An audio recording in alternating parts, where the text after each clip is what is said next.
ભરૂચનું જંબુસર કે જ્યાં એક દિવ્યાંગ યુવતી ઉપર દુષ્કર્મ આચરવામાં આવ્યું। બે નરાધમ રાત્રે દિવ્યાંગ યુવતીના ઘરમાં ઘૂસ્યા અને દુષ્કર્મ આચર્યું।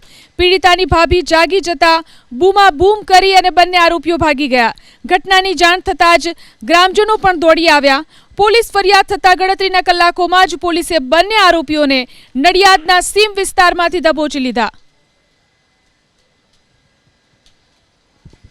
બે આરોપીઓ જેમનું નામ છે અશ્વિન રાઠોડ તેમજ વિજય રાઠોડ કે જે પૂર્વ આયોજિત કાવતરા દ્વારા રાત્રિના 2 વાગ્યા દરમિયાન પોતાના ઘરમાં ઘૂસી જાય છે અને દીકરી સાથે સામૂહિક બળાત્કારની ઘટના ઘટે છે તેવી ફરિયાદ પોલીસ સ્ટેશનમાં આવીને જાહેર કરે છે અને તે અનુસંધાને જંબુસર પીઆઈ દ્વારા તાત્કાલિક એફઆઈઆર દાખલ કરવામાં આવે છે।